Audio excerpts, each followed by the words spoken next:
Yes. Indeed, this is a joint work with Emine, Gita, Francisco, and Filiz, and we're all at the IMF. The usual disclaimer applies. We're very grateful for you having our paper on the program, and we're very interested to see your comments, especially those of Stephanie. Thank you. So, what is our motivation? Well, we know many small open economies follow more, have inflation targeting frameworks, but especially after certain kinds of shocks, especially capital inflow and outflow shocks, many of them tend to use additional tools. And the eclectic approach that they use sometimes lacks a framework. And there's a lot of research being done by many people at this conference and beyond on this, on what these frameworks should be. And we have attempted at the IMF to provide an integrated framework as well. Our goal is to provide a framework to guide the optimal use of central bank tools, monetary policy and exchange rate flexibility, capital controls, FX intervention, and macroprudential policies.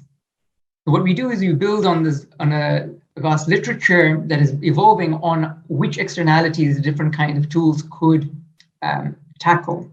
And our aim is to build an integrated model with multiple externalities, because that's the environment in which a lot of emerging markets find themselves. They have several different frictions that they have to trade off, and that could affect the complementarity and substitutability of the different tools. And so then we can ask, how do the entire range of policies and externalities interact? How do the trade-offs change when policies are used in combination? And how should countries optimally use these policies? And our big takeaway is that it does matter when you have multiple externalities. In some cases, tools that are identified in some parts of the literature are also useful to address imperfections highlighted in another part of the literature. And in other cases, tools which might reduce one of the frictions might reduce or increase other frictions that also exist. And that's important. I'm not going to go through the overall literature, but suffice to say that there are many papers beyond what we have here. These are the ones we directly built on, but there are many papers that we've been inspired by as well, and many of them at this conference as well. But here's a preview of the results that are in the paper. There are four main results, which come from the interaction of different frictions and different tools. So the first is that prudential capital controls in sudden stop-prone economies depend on the pricing paradigm. In particular, after certain kinds of shocks under dominant currency pricing, it's more likely to have sudden stops under dominant currency pricing, and therefore capital controls ex ante may be optimal for dominant currency pricing when you know these shocks may come up, but it may not be optimal under producer currency pricing. That's the first result. The second result relates to, we try to shed some light on the trilemma-dilemma discussion, and we show that capital controls and FX intervention can be jointly used to enhance monetary autonomy when FX markets are shallow. And this we illustrate using non-fundamental foreign appetite shocks. Our third result kind of brings these two different aspects of it together. So FX mismatch regulations, which can help reduce the vulnerability to sudden stops, may interact with FX market depth, which affects the susceptibility of the economy to foreign appetite shocks.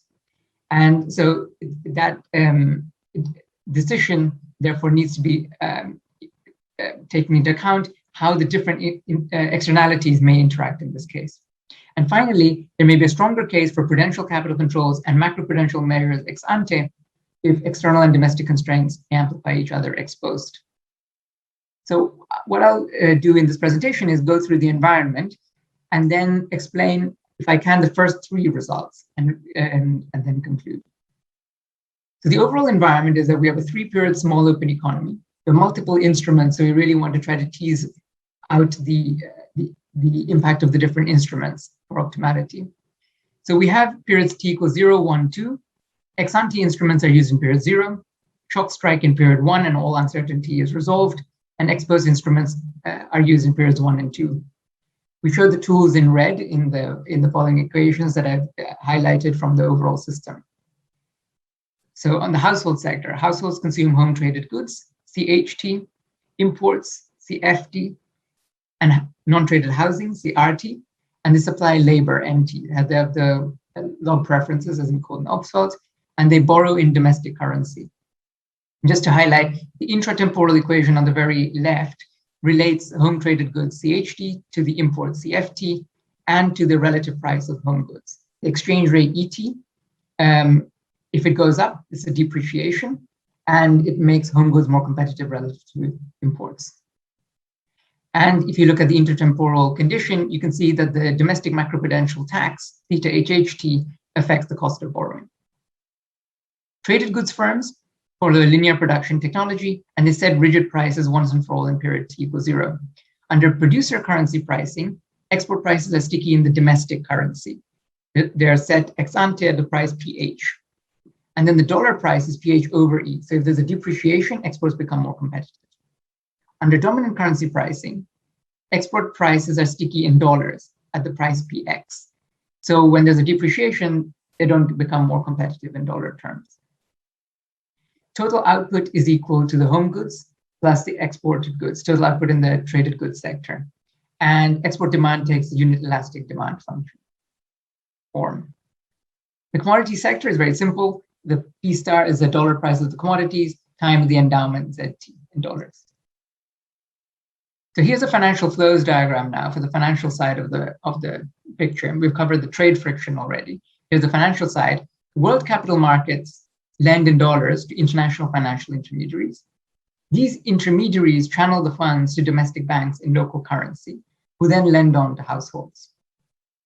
So traditionally, the borders between the domestic banks and the financial intermediaries, and consistent with the literature, we consider an occasionally binding borrowing constraint. You can see the dotted blue line.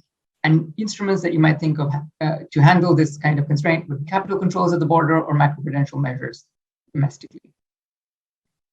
Financial intermediaries may have frictions. In the absence of frictions, they lend in domestic currency at no premium, but there may be frictions such that when they lend in domestic currency, they require a premium relative to the FX rate. A typical tool in this context is FX intervention, where the central bank exchanges domestic for international securities. And finally, we have a housing sector, which also has an occasionally binding constraint, and you can consider macroprudential taxes there as well. On the specific functional forms, first, the external constraint. Domestic banks, we assume, lend at rate ρT internally, and they borrow at rate IT, the policy rate, from international financial intermediaries, subject to an occasionally binding borrowing constraint at T equals 1. On the left, we've written the borrowing constraint in domestic currency. And you can see on the right-hand side, there's a pledgeability parameter times the fixed sticky price of the domestic traded good, PH. What this means is that if you divide by the exchange rate and you look at the borrowing constraint in foreign currency, the right-hand side, there's going to be a division by the exchange rate. So if there's a depreciation, the FX value of that collateral falls. The effect on the economy will depend on what the foreign currency borrowing, how that goes. And in typical models, and Bianchi and Mendoza and so on, and in Ferry Burning as well, you have that the debt is fully in foreign currency. So it's very clear why with this formulation, there would be a tightening of the constraint.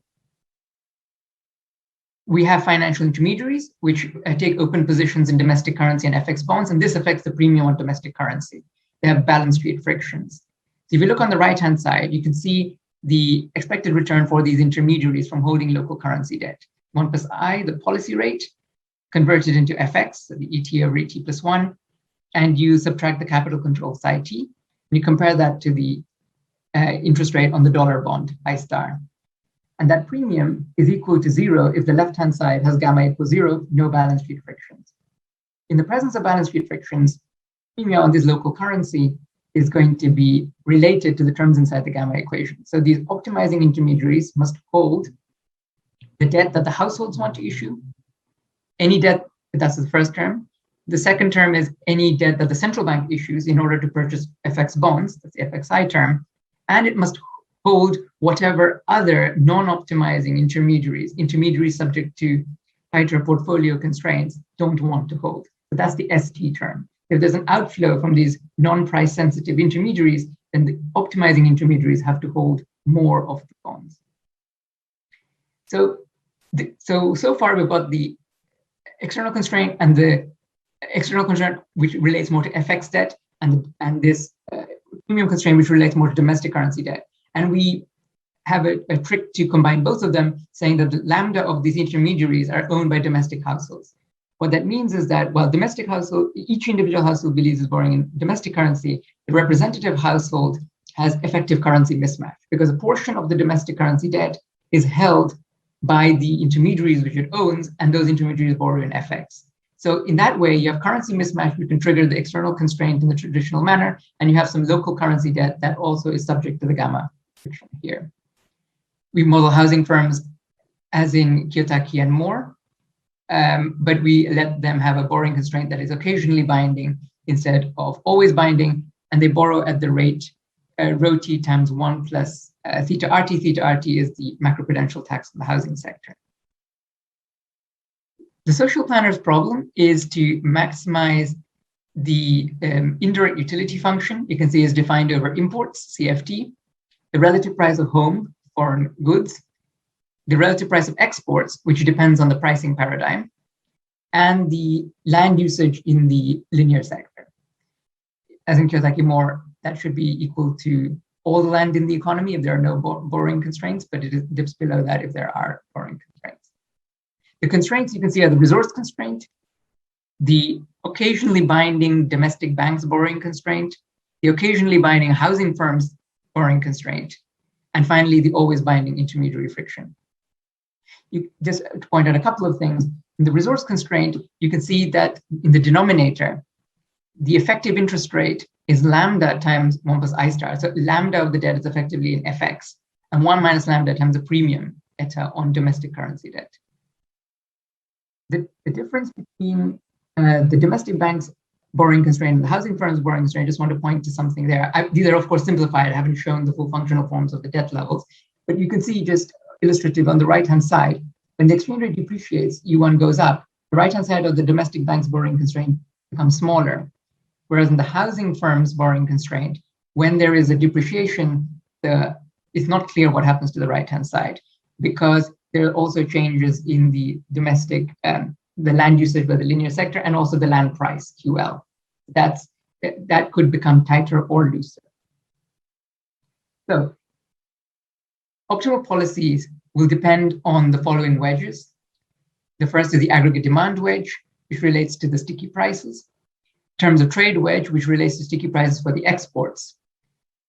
The uncovered interest parity wedge, which is relevant if the FX markets are shallow and the gamma is bigger than 0, so there may be a premium on domestic currency debt.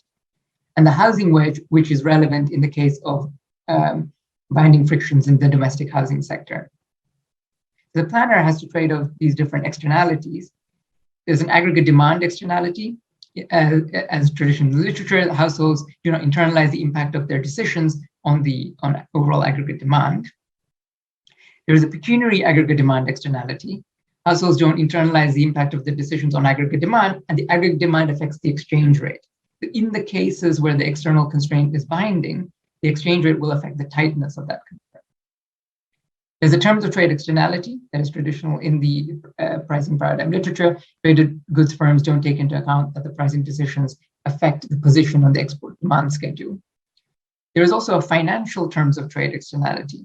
Given the portfolio balance friction that we have for the international financial intermediaries, the premium is increasing in the total level of debt, and households don't internalize that their borrowing decisions affect that premium. And finally, there's a pecuniary production externality. Housing firms don't internalize the effects of their production decisions on land prices. So I'm going to try to take you through a couple of the results now. Each one illustrated by a different shock. The first one by a fundamental commodity price shock. The second result by a non-fundamental foreign appetite shock. And then I'll look at how a country which is trying to handle both kinds of shocks might have a difficult situation in my third result. Okay. So how do capital controls, the first question, how do capital controls vary with the pricing paradigm? And our answer is that ex-ante capital controls may be optimal for lower initial FX debt levels under dominant currency pricing than producer currency pricing. So for illustration, we turn off the housing sector and the intermediary friction. We just keep the pricing paradigm and the sudden stop frictions here. So capital controls would be optimal ex-ante if the external constraint binds ex post. And what we can show is that for some shocks, exchange rates are more volatile exposed under dominant currency pricing than producer currency pricing. So it's possible that the external constraint binds under dominant currency pricing, even when it doesn't under producer currency pricing. And if that's the case, then capital controls may be optimal under dominant currency pricing and not under producer currency pricing. So let's make this concrete in thinking about the exchange rate volatility in an adverse environment after a specific shock. So the DCP economy has more volatile exchange rates after shocks which alter the desired level of imports. So an example of this is a permanent commodity price decline. So from the overall resource constraint, the permanent level of imports should then also shrink if you have a lower level of dollar exports. Under producer currency pricing, the first order condition for the exchange rate takes the following form. You can see the first term is import substitution. So if you have lower demand for imports, you would also at the same time tend to have lower demand for home goods. But to stabilize home goods consumption, you would increase E1, the exchange rate, you depreciate the exchange rate. Now, when you depreciate the exchange rate, you also under PCP make the exports more competitive. And so export substitution term, it also becomes positive. So you would actually export more, and that stabilizes production. Because you have both import and export substitution effects, the exchange rate E1 doesn't have to increase that much. Under dominant currency pricing, the naive dominant currency pricing case, you don't have the export substitution term. So for any given level of reduction in imports, and with a permanent commodity price decline, it would be the same reduction in imports in both cases. You would need a larger exchange rate depreciation here, according to the first order condition. Does this intuition hold in the less naive case? Actually, it does. In the less naive case, you have to take into account that changes in exchange rates exposed will affect the relative prices that are set ex ante of exports relative to home goods. And so you get an additional term. However, what's important to note is that the additional term here has CF in it as well, which means that precisely in those states where the import level is lower, the overall expression on the right-hand side is also going to be lower, which means the exchange rate needs to be depreciating more in order to satisfy this first order condition. So there will be a higher exchange rate volatility in the adverse case. And the adverse case is what matters for the sudden stop. And as a result, you may have a situation where the constraint binds in the adverse case under dominant currency pricing, where you wouldn't have it under producer currency pricing. And this is specifically for this kind of shock that reduces the overall import level. We know from the literature that productivity shocks, for example, they do not affect the import level, so you would not get a result like this. But fundamental shocks to commodity prices do. Now, the next case, let's think about monetary autonomy with shallow FX markets and think about the kinds of shocks that are painful with shallow FX markets. So does the exchange rate flexibility deliver monetary autonomy in our framework? And in our framework, basically, the trilemma and dilemma discussion becomes reformulated into a question of, do external shocks destabilize the UIP wedge in our framework? So under deep FX markets, gamma is equal to 0. So the expected UIP wedge is 0. So the policy rate balances the aggregate demand and terms of trade wedges. These are the two wedges that we're really concerned about here. If you have a global financial cycle, as has been persuasively argued, and this operates through asset prices, but not through arbitrage frictions, not through portfolio considerations and binding constraints. So if the FX markets are really fully deep, you don't get a change to the result that the policy rate should still just balance the aggregate demand in terms of trade wedges. However, in shallow FX markets, so when the financial intermediaries have some balance sheet frictions and they're binding, then external shocks do destabilize the UIP wedge. And in this case, if you just have the monetary policy rate, it would be optimal to affect the UIP wedge in some way because it is affecting the borrowing cost in local currency, and some local agents are borrowing in local currency. So the policy rate would address the UIP wedge, but if it does so, it cannot easily balance the aggregate demand in terms of trade wedges as it was doing before. So you could enhance monetary autonomy using ex post FXI and capital controls. So for illustration, let's turn off the borrowing constraint and turn on the intermediary friction.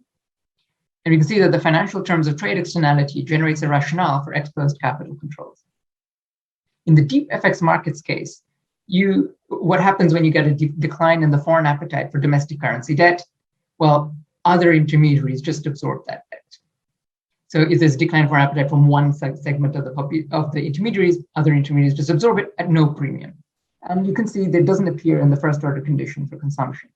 You have the marginal utility of imports times the aggregate demand wedge is equal to the multiplier on the resource constraint.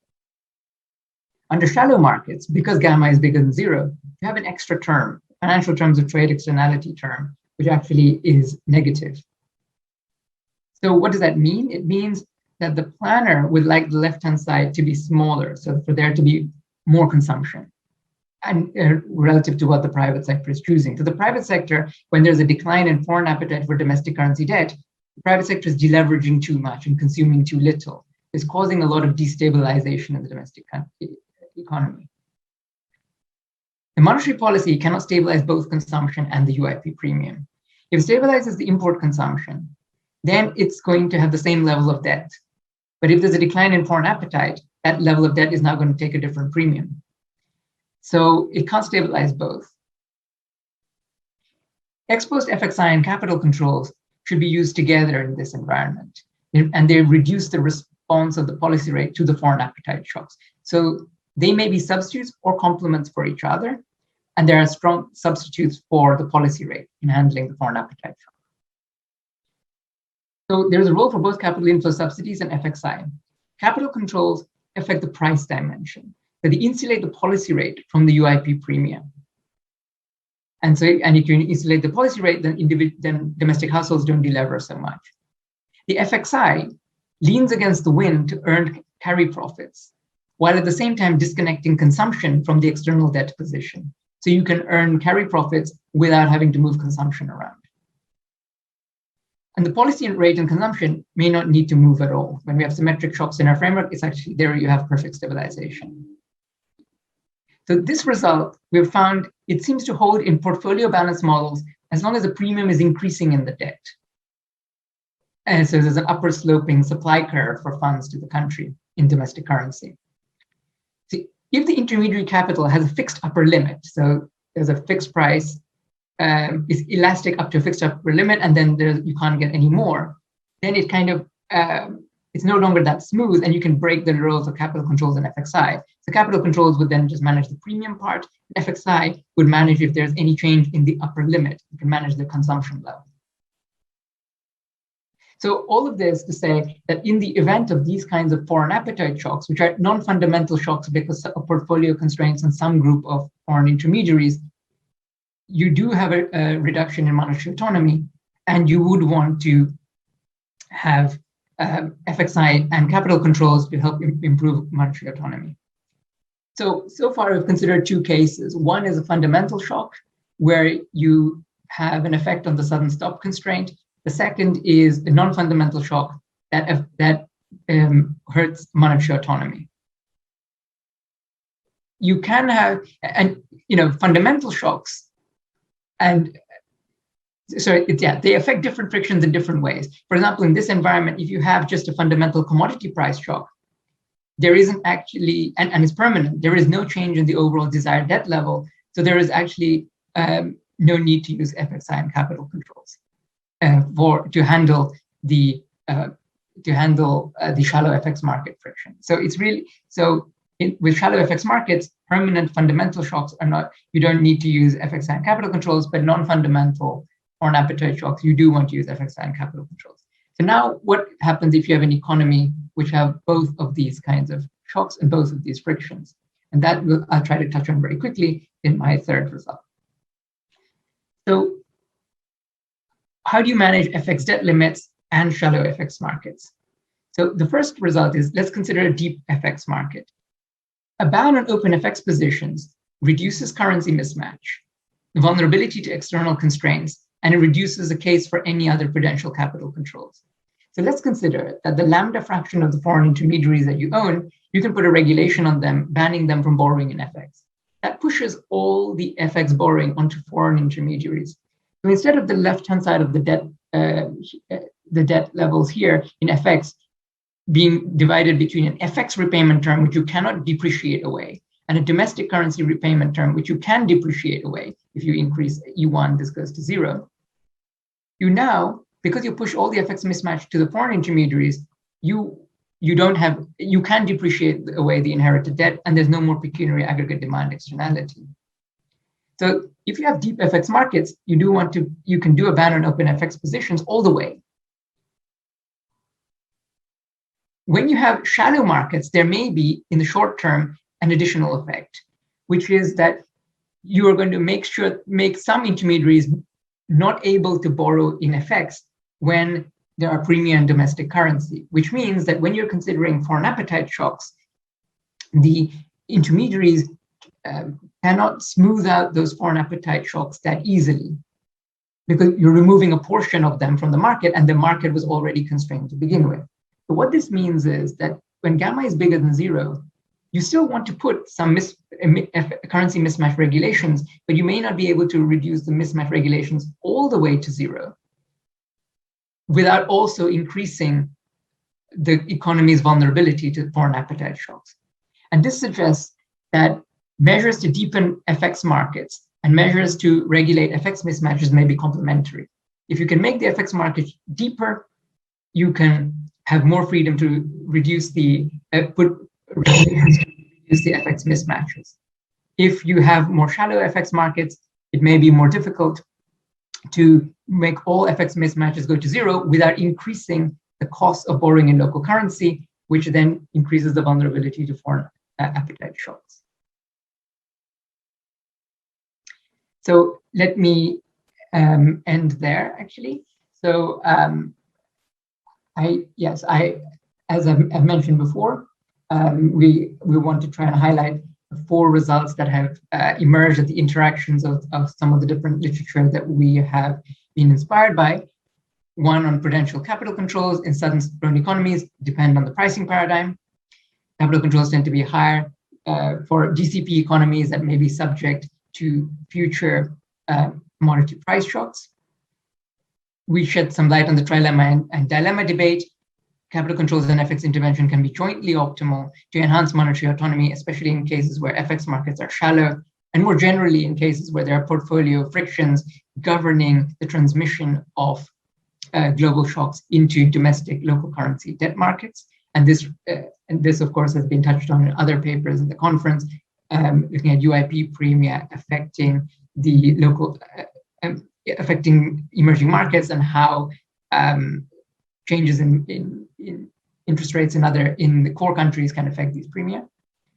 We've looked at an emerging market conundrum, how FX mismatch regulations may interact with FX market depth, which may be very relevant for countries which are both subject to sudden stops and premium on local currency borrowing. And in addition, we have another result in the paper on that there is a stronger case for prudential capital controls and macroprudential measures ex ante if external and domestic constraints may amplify each other ex post.